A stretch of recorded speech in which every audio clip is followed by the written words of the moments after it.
10 people, average age 90, frail, living in a nursing home. Researchers put them on a serious strength training program.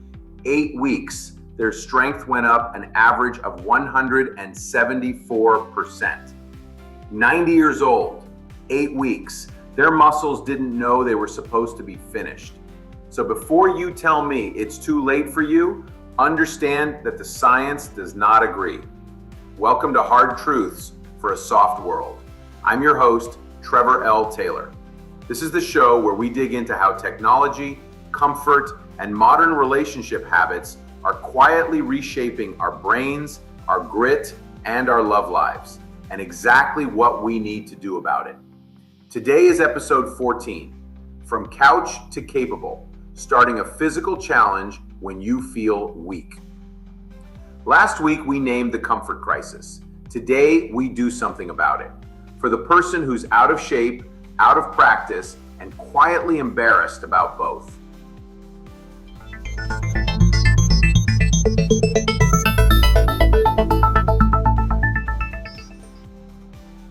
Let's start with that study because it demolishes the single most common excuse I hear. It was published in 1990 in JAMA, the Journal of the American Medical Association, led by Dr. Maria Fiatarone. 10 frail, institutionalized volunteers, aged 90, give or take a year. 8 weeks of high-intensity resistance training. 9 of them finished. The results? Strength gains averaging 174%. Mid-thigh muscle area up about 9%.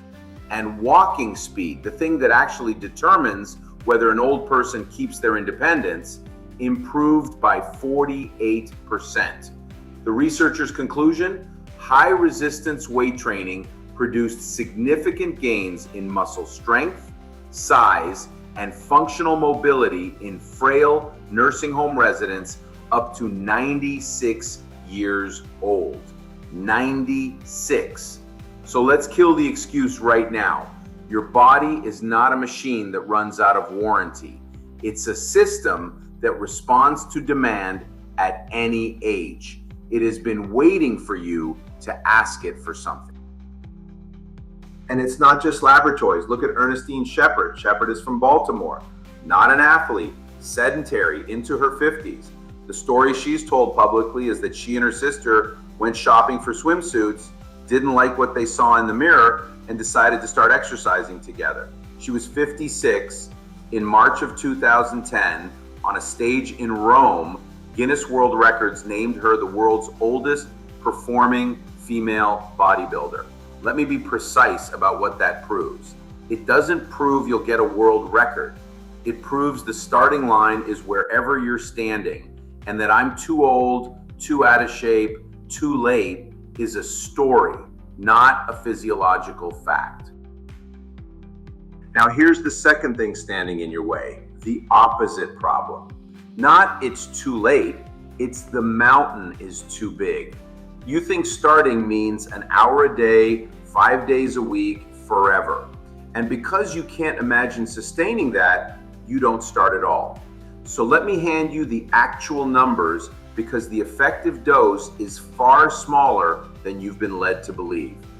In 2022, Emmanuel Stamatakis and colleagues published research in Nature Medicine on something they call VILPA, Vigorous Intermittent Lifestyle Physical Activity, a technical name for short, hard bursts embedded in ordinary life.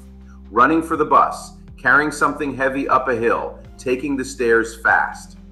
Using wearable devices, they tracked over 25,000 people who described themselves as non-exercisers. The finding? As little as 3 to 4 minutes a day of this vigorous incidental movement was associated with substantially lower mortality risk. At the study's median, about 4.5 minutes a day, they saw roughly a 26 to 30% lower risk of death from all causes and from cancer, and a 32 to 34% lower risk from cardiovascular disease. 4 minutes. Not 4 minutes in a gym, 4 minutes of your existing day done harder. Same story with walking. In 2022, Amanda Palich and colleagues published a meta-analysis in the Lancet Public Health, pooling 15 international cohorts, about 47,000 adults. They found the famous 10,000 steps target is not a magic threshold. For adults 60 and older, the mortality benefit largely leveled off around 6,000 to 8,000 steps a day. For adults under 60, around 8,000 to 10,000. The more active groups had roughly a 40 to 50% lower risk of death than the least active. And crucially, the biggest gains came from moving up out of the bottom, not from chasing the top. You don't have to become an athlete. You have to stop being sedentary. Those are wildly different assignments, and only one of them is scary. And for strength, in 2022, Haruki Mama and colleagues published a meta-analysis in the British Journal of Sports Medicine on muscle strengthening activity. 30 to 60 minutes a week was associated with roughly a 10 to 17% lower risk of all-cause mortality, cardiovascular disease, cancer, and diabetes, independent of aerobic exercise. And beyond about an hour a week, the added benefit for most outcomes flattened out. 30 minutes a week, 2 15-minute sessions.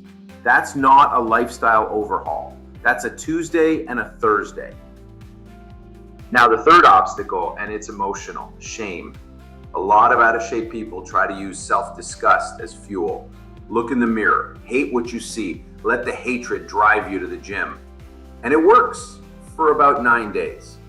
Then the shame outlasts the motivation, you quit, and now you have evidence that you're a person who quits. The research points the other direction. In 2015, Fuchsia Sirwa and colleagues published a paper in the journal Health Psychology, pooling 15 samples, over 3,000 people, on self-compassion and health behaviors. Self-compassion was consistently and positively associated with health-promoting behavior. Better eating, better sleep, more exercise, better stress management. A modest effect, but remarkably consistent across every sample. And the pathway ran partly through emotion. Self-compassion was linked to more positive and less negative affect. And that was linked to doing the healthy thing. So here's the hard truth that sounds soft, but isn't. Contempt for yourself is a terrible engine. It burns hot and runs dry. The people who keep going aren't the ones who hate themselves most. They're the ones who can miss a day, forgive it, and show up Wednesday without turning it into a referendum on their worth.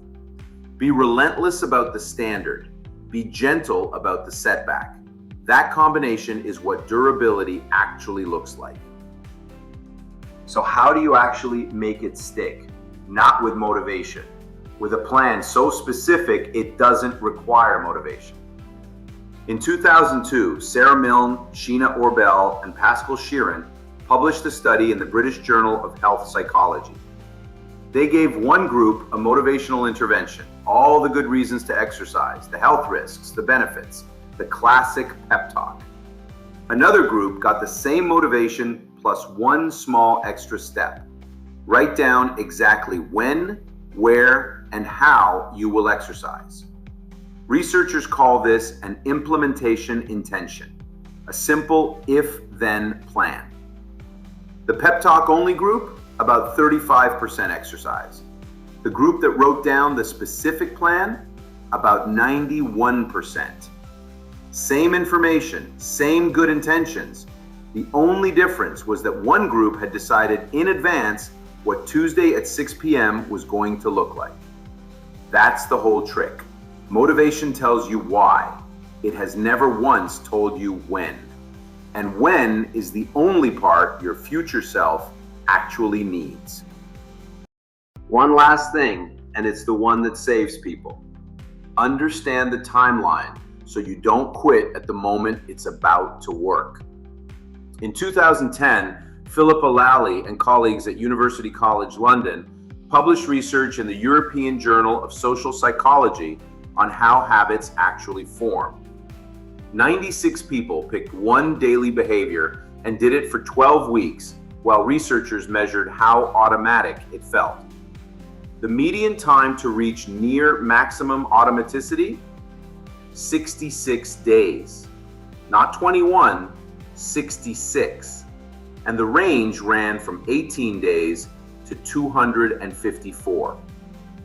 But here's the finding I want tattooed on your brain. Missing a single day did not meaningfully derail the process. One skipped day did not break the curve. So 2 months, not 3 weeks, and one bad day is a data point, not a verdict. If you want a template already built this way, look at the NHS Couch to 5K plan out of the UK. 9 weeks, 3 sessions a week, rest days deliberately built in between. It starts you at 1-minute runs mixed with walking and takes you all the way to running 30 minutes straight. It works because it assumes you're starting from nothing and refuses to skip a run. So here's your challenge, and I want you to make it embarrassingly small on purpose. 1, pick a movement, walking, push-ups, stairs, a kettlebell, whatever you'll actually do. 2, set a floor so low you cannot fail. 2 minutes, 10 push-ups, 1 flight of stairs, something your worst, most tired, most defeated self could still do. Because the goal for the next 66 days is not fitness, it's attendance. 3, write the if-then sentence down today, not I'll exercise more. I want, when I finish my coffee on Monday, Wednesday, and Friday, I will walk for 15 minutes. When, where, how, on paper. 4, set a bad day rule in advance. Miss a day, you do not restart the count and you do not hold a trial.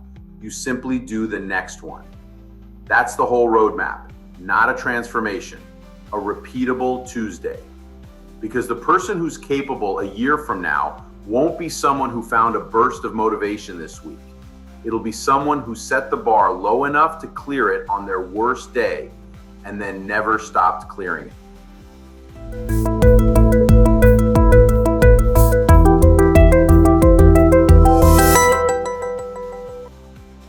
Next week, we close out this chapter by turning it outward. How parents, coaches, and mentors can use safe, age-appropriate struggle to grow kids who are confident and capable instead of fragile. That's episode 15, Raising Tough Minds, Teaching Kids Grit Through Safe Struggle. I'm Trevor L Taylor. Thank you for listening to Hard Truths for a Soft World. If this episode gave you a starting line, send it to someone who's been waiting to feel ready. Nobody feels ready. They just need the first 2 minutes. Until next time, stay gritty, stay curious, and keep doing the hard things.